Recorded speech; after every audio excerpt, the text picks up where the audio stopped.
그것이 무엇이든 날것이라고 표현할 때는 긍정적 의미는 신선하다, 가능성이 있다라는 뜻입니다. 이 표현을 인격의 영역이나 신앙의 영역으로 제한을 한다면 덜 다듬어졌다, 미숙하다라는 뜻이 될 것입니다. 그렇습니다. 신앙을 시작하는 상태에 있는 모든 사람들은 날것의 상태입니다.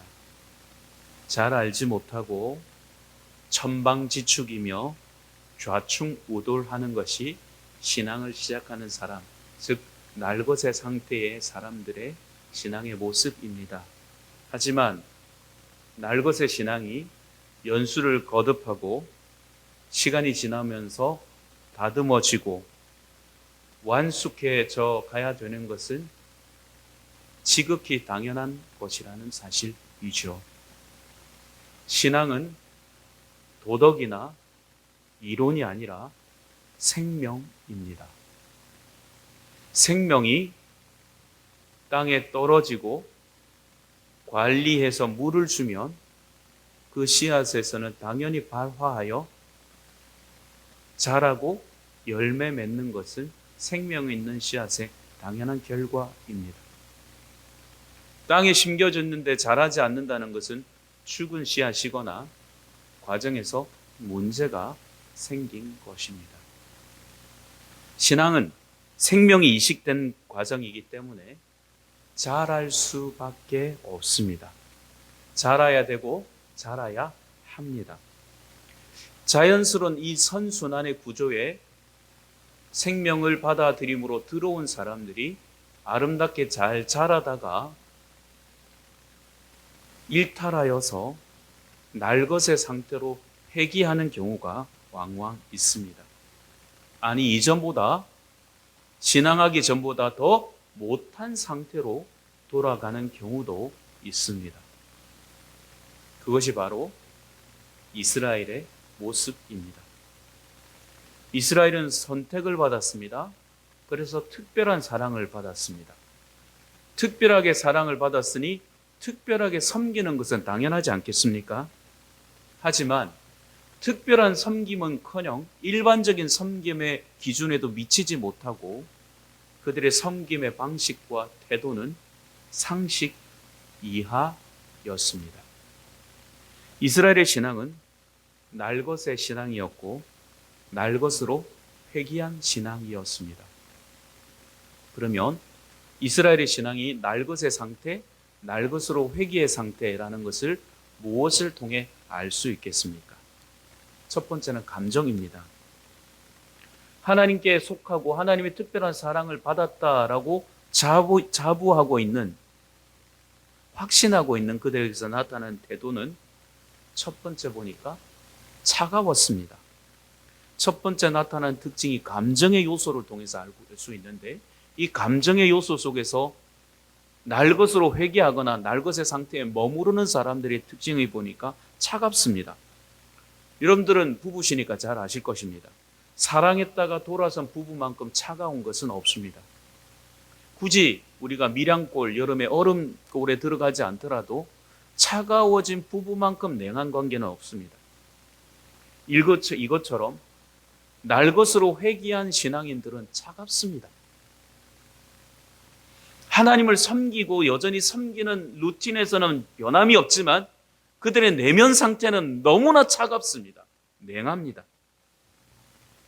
감정의 영역에서 두 번째로 나타나는 특징은 원망이 일상이 됩니다.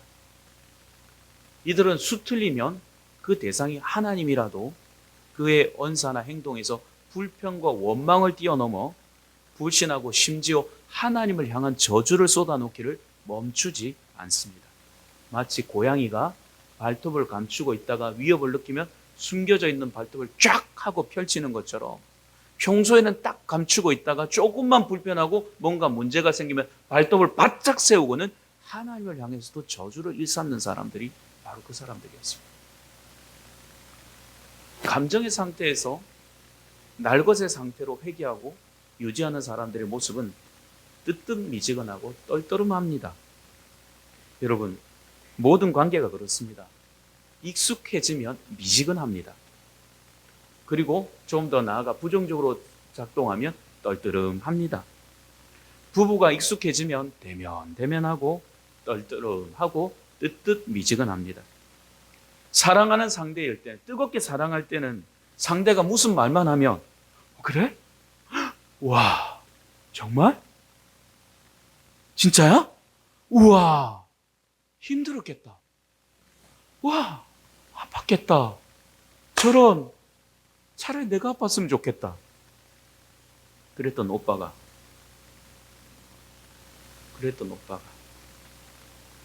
어느 순간 아프다, 힘들다 하면 병원 가. 약 사다 먹어. 쫓아가서 새벽에 약 사두던 양반이 어느 순간 병원 가. 약 사 먹어. 라는 순간에 그는 뜨뜻미지근해진 겁니다. 아무리 아프다고 말해도 공감하지 않습니다. 공감해 주지 않습니다. 문제가 생긴 겁니다. 하나님과 깊은 관계가 있고 날것의 신앙이 아닐 때는 하나님이 관심 있는 것에 관심이 있고 하나님이 기뻐하시는 것을 기뻐할 때 내 마음이 너무나 흡족하고 기쁘고 신앙생활이 행복하고 즐거운데 어느 순간부터 뜨뜻미지근하고 하는 것인지 마는 것인지 그냥 그대로 너무하게 일반적으로 생각합니다. 날것으로 돌아간 이스라엘 태도에 대해서 체크하신 내용이 말라기 1장 2절입니다. 여호와께서 이르시되 내가 너희를 사랑하였노라 하나 너희는 이르기를 주께서 우리를 어떻게 사랑하셨나이까 하는 도다. 감정의 태도가 하나님을 사랑한다고 말하면서 실질적 행동으로는 사랑하지 않음을 드러내는 것이죠. 두 번째로 보면 날것으로 회개하는 사람의 특징, 이스라엘의 모습은 뭐냐면 필요한 하나님, 나에게 필요한 하나님으로 섬깁니다. 여러분과 저에게는 바람이 있습니다. 바람이 있습니다. 그 바람을 채워주는 하나님으로 전락시킵니다. 여러분, 이스라엘은 하나님이 행하실 일을 기대합니다. 어떤 행하실 일을 기대합니까? 영토를 주실 하나님을 기대합니다. 하나님은 나에게 영토를 주십시오. 그리고 여기까지. 우리가 살아가야 될 영토가 만만치가 않습니다. 마사토 토질입니다. 이른 비와 늦은 비가 적당하지 않으면 문제가 생깁니다. 제가 산기도로 가다 뒷길을 가끔씩 이용하는데 보니까 이 뒷집에 이 밭주인들이 여러 사람들이 있는데 어떤 분을 보니까 배추 농사를 너무 잘 지으셨어요. 무럭무럭 자라는데 비추가 막 그냥 엄청나게 막 이렇게 커요. 그래서 저는 보는 사람마다 인사를 잘하니까 안녕하세요. 어떻게 그렇게 배추 농사를 잘 지으셨어요? 제가 한 수 배워도 되겠네요. 라고 이야기했더니 세상에 며칠 못 가서 그 배추가 다 물러 터졌습니다. 여러분 아시다시피 가을비가 너무나 많이 계속적으로 내렸잖아요. 배수가 안 되니까 배추가 그렇게 녹더라고요. 저는 처음 봤어요. 비가 많이 오니까 배추가 죽는구나. 적당한 비가 내리지 않고 많은 양이 지속적으로 내리니까 잘 지었던 농사도 망쳐버리더라는 거죠. 이스라엘에게 있어서 때를 따라 농사를 지으려고 하는데 이른 비가 내리지 않으면 이른 비가 내렸다 그 양이 좀 많아지면 마사토 속에 심었던 나무들도 다 떠내려가 버린단 말이에요. 씨앗이. 그럼 무슨 결실이 있겠습니까? 이른 비와 적당한 비를 내려서 밀과 보리와 포도를 많이 추수할 수 있도록 도우시는 하나님. 여기까지. 양과 소와 치즈와 우유가 넘쳐나는 이스라엘. 여기까지. 설령 넓은 영토를 안 주신다 할지라도 평화를 보존하시고 우리가 안녕하고 안전하게 살 수 있는 하나님. 여기까지. 그리고는 더 이상 간섭하지 마십시오. No touch. 이게 바로 날것의 신앙생활을 하는 사람들에게 나타나는 특징입니다. 사랑하는 여러분들요, 하나님을 알 때 바로 알아야 합니다. 바로 알고 바로 섬겨야 합니다. 국가와 국가, 개인과 개인 상호 간에는 relationship, 즉 관계라는 것이 중요합니다. 관계에서 가장 중요한 측면은 인격과 인격의 대면입니다. 기술적인 관계가 아니라 그 관계 속에서 깊어짐을 통해서 서로 상호 간의 인격적인 교감이 있을 때 그게 진정한 관계가 되는 것이죠. 여러분, 일방적인 공급은 구제이지 그것은 나눔이 아닙니다. 구제는 강한 쪽에서 약한 쪽으로, 부자인 쪽에서 가난한 사람에게서 항상 공급하는 게 구제입니다. 하나님은 우리를 구제의 대상으로 취급하지 않으십니다. 하나님께서 우리를 사랑하셔서 자녀로 공급하시고 채우시지만 그 채우시는 과정 속에서 하나님이 누구인지 알아가고 더 깊이 세밀하게 알아감으로 상호 교류하고 교제하고 소통하는 인격적 관계를 원하신단 말이죠. 근데 지금 우리가 추구하는 하나님을 섬기는 날것의 신앙의 방식은 날마다 우리를 구제의 대상으로 여겨달라는 것일 뿐입니다. 구제해주고 더 이상 우리의 삶에 개입하지 마십시오. 여러분, 하나님의 바람대로 마음을 다하고 성품을 다하고 힘을 다해 섬기는 이스라엘의 태도나 기간들이 그렇게 길지 않고 다수가 아닙니다. 그런데 참 재미있는 것은 이스라엘 사람들이 입버릇처럼 하는 말이 뭐냐면 나는 한 번도 하나님을 섬기지 않은 적이 없습니다. 우리 민족은 하나님을 섬겼습니다 라고 말한다는 것입니다. 그렇습니다. 그들의 말처럼 이스라엘은 한 번도 하나님을 섬기지 않은 적이 없습니다. 하지만 그들의 섬김은 기계적이었습니다. 하나님은 우리에게 인격이 배제된 기계적 섬김을 원하지 않으십니다. 현대 성도들에게 충분히 자주 듣고 있는 말 아닌가요? 이스라엘과 같이 저는 하나님을 한 번도 떠난 적이 없습니다. 섬기지 않은 적이 없습니다. 정기적으로 예배했고 기도했으며 나아가 헌금도 했습니다. 여러분, 그것을 하시고 그 귀한 섬김을 하시고 그런데 그것을 통해서 여러분과 하나님과의 조우나 교감이 없다면 여러분들의 신앙은 날것의 신앙으로 돌아가고 있는 것, 이미 돌아간 상태라는 것을 점검하셔야 합니다. 서로 사랑해서 결혼한 부부도 사랑이 식어지고 인격적 교감이 없어지면 한 집에 살아도 남들과 다름이 없습니다. 아니, 남보다 더 싫을 수 있습니다. 여러분, 사랑이 식어진 부부는요, 그 부부 속에서 손가락만 내 몸에 대도 화들짝 놀라고 싫습니다. 부부가 지금 인격적 교감이 안 되는 상태에서 화가 나 있는 상태에서 문을 열고 나갈 때 어디가? 라고 물어보면 그것이 관심이 아니라 간섭으로 보입니다. 더 나아가 지금 감정이 좋지 않고 인격이 서로 교감되지 않은데 당신 사랑해 라고 말하면 그 사랑한다는 말이 사랑으로 들리지 않고 저주로 들리는 법입니다.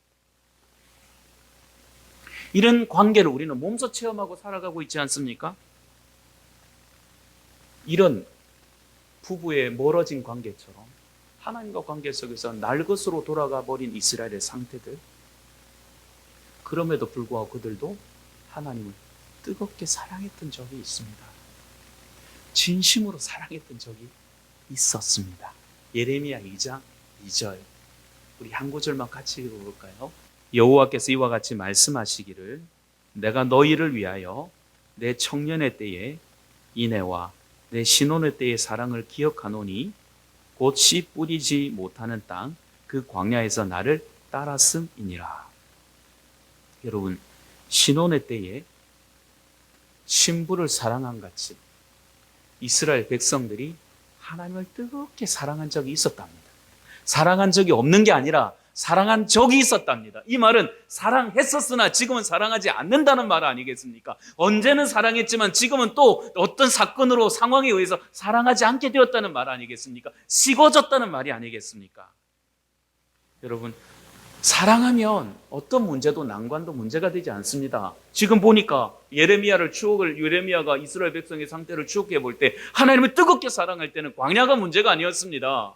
뜨겁게 사랑할 때는 부부가 달새방에 살아도 문제가 아니라니까요. 그러나 사랑이 식어지면 대궐 같은 집에 살아도 그 집에서 서로 갈등하고 문거로 잠그고 서로 얼굴도 쳐다보는 것을 부끄러워하고 싫어한다겠다. 씨 뿌리지 못하는 땅에 살아도 전혀 문제가 되지 않던 그들에게 지금 크나큰 문제가 발생하고 말았습니다. 여러분과 저도 마찬가지 않습니까? 찬송가 내 영혼이 은총 입어라는 찬송을 잘 아실 것입니다. 내 영혼이 은총을 입어 중한 재짐을 벗고 보니 슬픔 받은 이 세상도 천국으로 아도다. 내 주 예수를 모시는 곳은 초막에 살고 초가에 살아도 그 어디나 궁궐과 같고 주와 함께 동행하는 삶이 천국이라. 그랬던 우리가, 그렇게 확신했던 우리가 초막에 살아도 궁굴같이 여기고 하나님을 뜨겁게 사랑했던 우리가 어느 순간에 따스하게 살고 따스하게 입고 따스하게 먹어도 하나님을 향한 우리의 마음이 무덤덤하고 무감각합니다.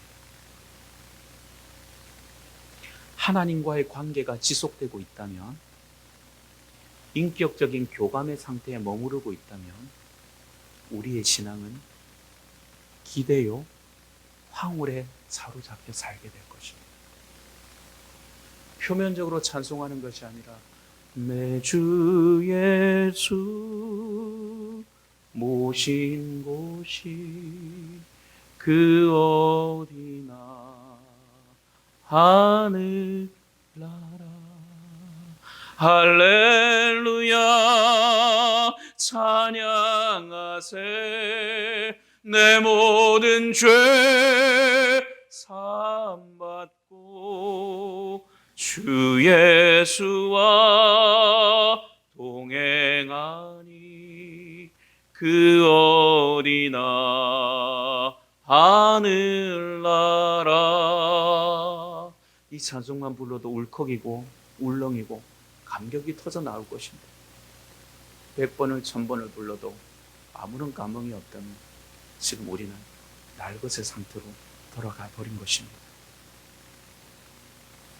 여러분들이요, 하나님은 인격이 배제된 삶, 그것으로 인해서 날것으로 회개한 신앙, 그 상태를 위기의 순간으로 보십니다. 다함이 없는 하나님의 사랑에 대하여 막장의 인격을 가진 사람처럼 인격이 배제된 기계적인 신앙을 하는 사람들, 날것의 상태로 돌아가 버린 이스라엘을 돌이키기 위해 하나님께서는 곱비를 사용하십니다. 천방지축 말이나 통제되지 않는 소를 통제하기 위해 콧뚜레를 끼우고 재갈을 물리는 것처럼 하나님께서 그들에게 곱비를 사용하셨습니다. 여러분, 하나님은 사랑의 하나님입니다. 그래서 그분은 우리를 곱비로 죄거나 재갈 물려서 옥죄는 걸 원하지 않습니다. 하지만 그 고통을 필수적으로 사용해서라도 하나님으로부터 멀어져서 날것의 상태에 머무르거나 날것으로 돌아가 버린 사람들에게 정말로 유익된 것이 무엇인지 아시기에 사랑으로 눈물을 머금고 재갈을 물리실 때가 있습니다. 오늘 본문의 27절에 그런즉 내가 이스라엘 가운데 있어 너희 하나님 여호와가 되고 다른 이가 없는 줄을 너희가 알 것이라. 내 백성이 영원히 수치를 당하지 아니하리라. 그런즉이라는 말은 하나님을 사랑했던 일정한 시간과 지금 멀어진 상태를 구분짓는, 어떻게 보면 그 둘을 이어주는 주요한 브릿지라고 할 수가 있겠습니다. 27절 말미에서 말하지 않습니까? 영원히 수치를 당하지 아니하리라. 이거는 미래형의 이야기입니다. 미래가 있다는 것은 과거가 있다는 것 아니겠습니까? 현재가 있다는 것 아니겠습니까? 미래의 수치를 당하지 않게 해주겠다는 것은 현재와 이전의 수치를 당한 시점이 있고 수치를 당해오고 있다는 것을 전제로 하고 있지 않겠습니까? 그것처럼 하나님께서 재갈을 물리실 때 그들의 통치를 받던 다른 부족 국가와 국가들이 힘을 발휘하면서 이스라엘을 억압하기 시작했습니다. 자연재해가 들이닥쳤습니다. 그들은 육신적으로 궁핍했고 정신적으로 궁핍했고 가난에 찌들게 되었습니다. 수많은 수모와 풍상을 겪게 되었지요.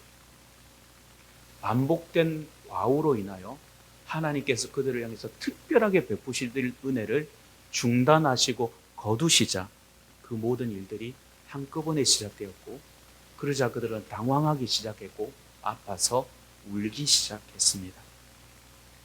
아픔의 결과가 바로 사랑으로의 회개입니다. 그리움의 회복인 것이죠. 여러분, 이스라엘 백성들은 애굽에서 노예로 살았습니다. 종살이로 살아가는 것이 얼마나 녹록지 않고 만만치 않고 괴로운지 울었습니다. 하나님, 우리가 노예로 살면서 하나님을 마음대로 부를 수가 없습니다. 저 애굽의 사람들은 수많은 자연을 섬기면서 그것이 우리의 신이라고, 애굽의 신이 위대하지 않느냐, 이스라엘 신을 짓밟고 눌렀지 않느냐, 지네들이 신이 대단하고 위대하다면 왜 우리 앞에서 종노릇하고 있겠냐, 그들의 신이 살아있다면 우리 신을 넘어뜨리고 이기고 그들을 자유를 주거나 축복하지 않겠냐. 지금 노예 상태로 머물고 있는 저들의 신은 우리보다 하등하다. 하나님을 부르고 싶어도 마음대로 부를 수가 없습니다. 목마름과 기갈이 있었습니다.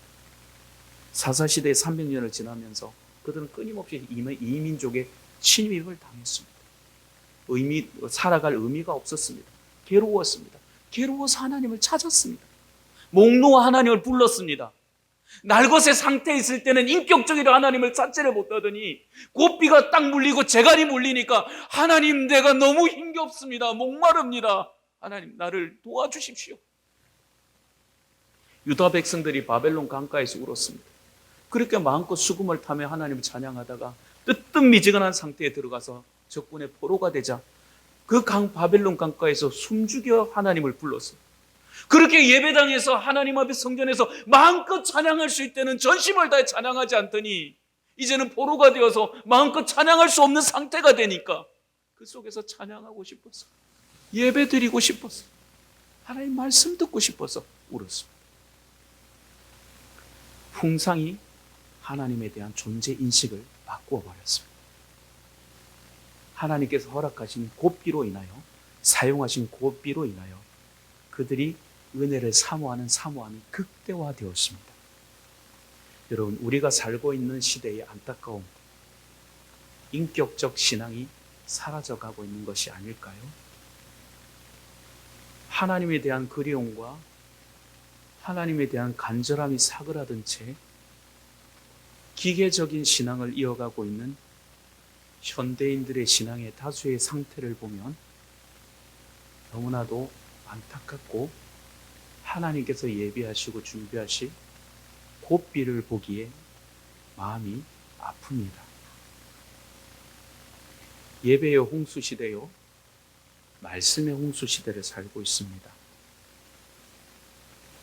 그 누림의 자유로운 많은 말씀의 홍수를 통해 내 인격의 자양분을 삼아 더 하나님께 가까이 갈 수 있는 저의 찬스이지만, 이제 우리는 말씀의 홍수의 시대를 살면서 기계적 신앙 속에서 저분이 설교를 잘하는구나, 저분이 논리적으로 전개를 잘하는구나, 저분의 설교가 감동스럽구나, 감동을 주는구나 라고 평가하는 우리의 신앙, 그 속에서 자기의 인격을 쏟아놓고 흘러내리는 물같이 마음을 쏟아놓고 하나님 앞에 꺼이꺼이 울거나 통회하거나 우는 사람이 아니라 평가하는 신앙입니다.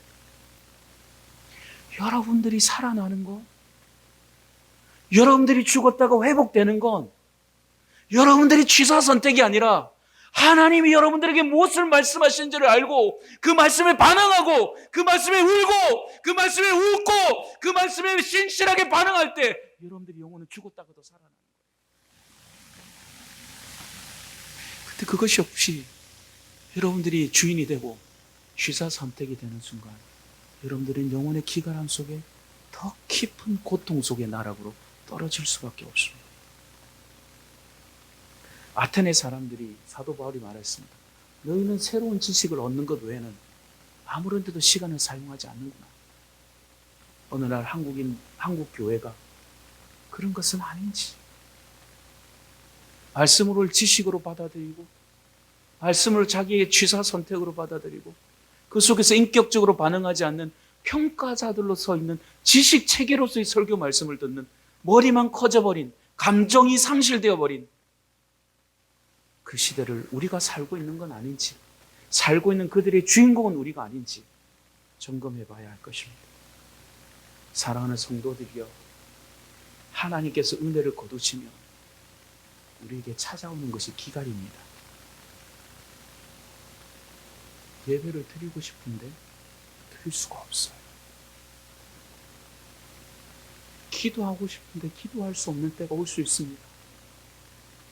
찬양하고 싶은데 찬양할 수 없는 상황이 올 수 있습니다. 저는 이걸 이론이 아니라 실제로 경험했던 사람입니다. 제 아버님이 독자로 사시면서 재산을 다, 할아버지 재산들을 다 물려받은 것 다 팔아가지고 사업을 몇 차례 하셨지만 제가 볼 때는 그냥 사업하실 분은 아닌 것 같아요. 그냥 한량으로 사셨으면 그 재산 저한테도 왔을 것인데 괜히 손대가지고 너무너무 다 이렇게 날려 잡수시고 나니까 어머니가 정말 고생을 많이 하셨어요. 그러다 보니 사춘기를 지나다가 제법 있다가 없어지고 이러니까 고민이 좀 많고 사춘기를 보면 제가 조금 방황을 했습니다. 그러다 보니 인격적으로 하나님을 만났는데 어느 순간 하나님에 대해 원망이 되더라고요.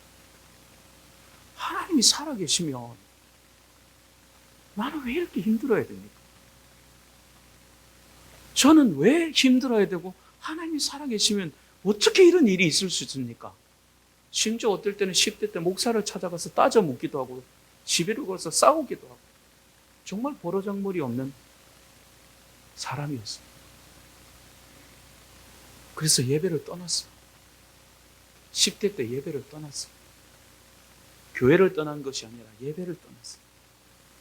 근데 하나님은 20대 아주 초반이던 20살, 21살 때 하나님께서 어떤 사건을 통해서 저의 목을 털어지셔서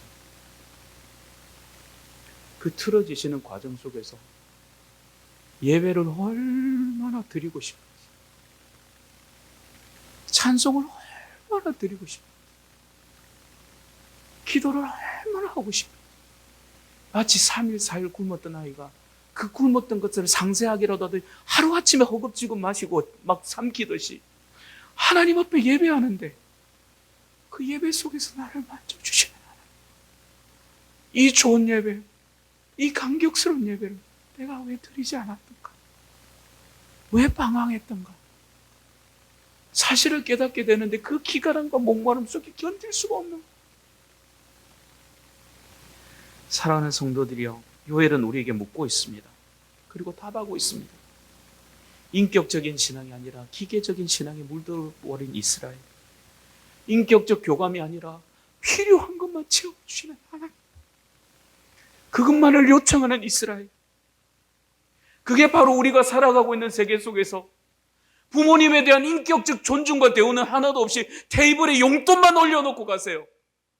용돈만 가지고 나면 그 이상 아버지와 어머니의 관계 더 이상 나는 진전하기 싫어요. 대화는 단절한 채 용돈만 싹 가져가고 외면해버리는 그런 아들, 딸. 당신과 대화하기 싫어. 생활비 통장만 지금 테이블에 올려놓고 가. 그러므로 당신은 결혼관계를 유지할 수 있어. 그런 부부 사이, 부자 사이, 끔찍하지 않습니까? 그게 우리가 섬길 하나님, 섬겨온 하나님과의 지금의 관계라면 지금 우리 뭔가 문제가 있는 거 아닙니까? 은혜를 거두시면 그 고통의 측면에서 깨닫게 되는 게 있습니다. 우리가 어디에 서 있는가? 어떻게 살아왔는가? 어디로 가야 하는가? 성도가 세상을 살아갈 때, 세상을 바라볼 때 하나님의 사명을 이루는 사역지로 보지 않고 세상을 사랑하게 되면 그 영혼 안에 충돌이 일어나게 됩니다. 그래서 불편해집니다. 그 불편함이 싫어서 여러분과 저는 하나님과 적당한 관계를 유지하고 있지는 않습니까?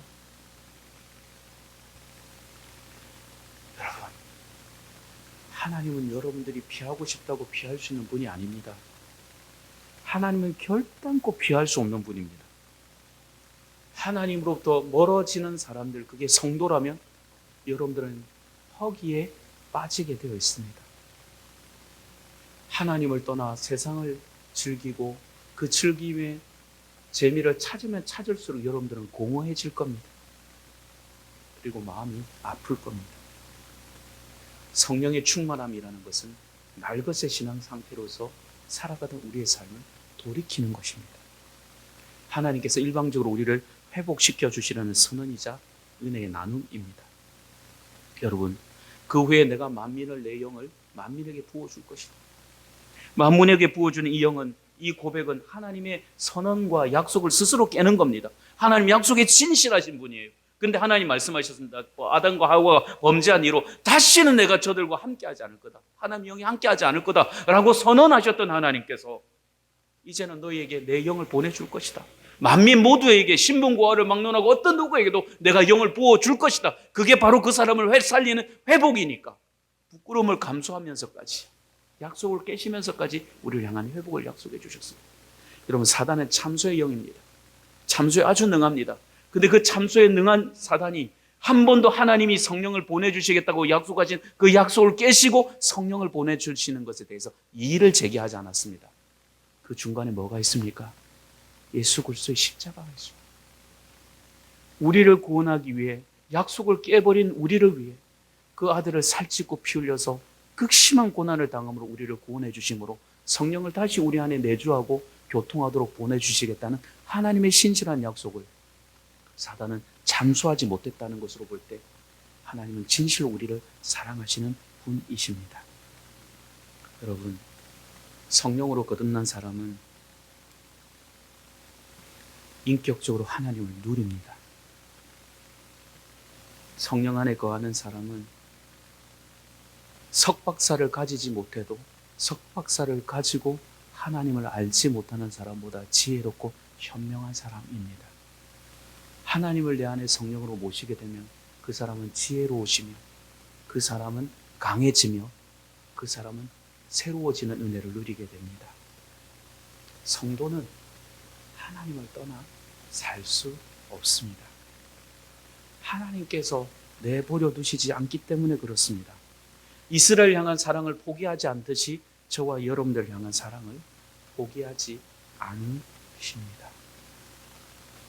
하나님은 이스라엘에게 외면받아 오셨듯이 우리에게 외면받아 오셨지만 항상 그 자리에 계셨습니다. 장대비가 예보된 어느 날 부모와 다툼 때문에 건네는 우산을 내팽겨치고 문을 박차고 나갔던 그 아들, 돌아오는 그 길에 서서 서성이며 언제 돌아올지 아들을 모르는 그 아들을 향해 우산을 펴고 한 손에 우산을 들고 기다리시는 분이 우리 하나님이십니다.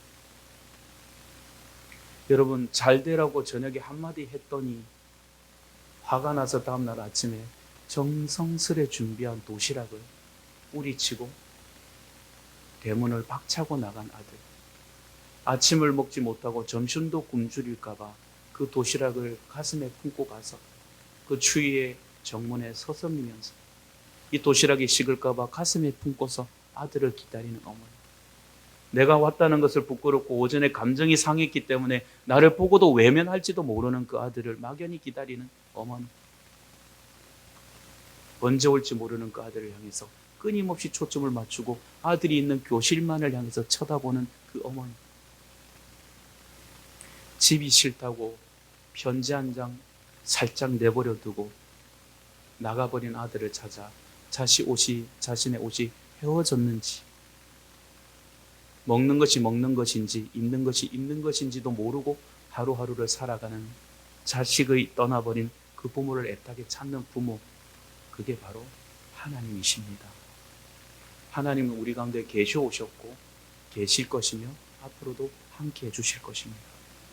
그 하나님이 우리를 외면하시지 않는 증거가 성령을 보내주시겠다는 증거입니다. 하나님의 영을 받은 사람은 새로워지고 하나님의 영의 진리에 붙잡힌 사람은 이 시대를 살더라도 하나님 안에서 살아갑니다. 여러분, 하나님은 여러분을 사랑하십니다.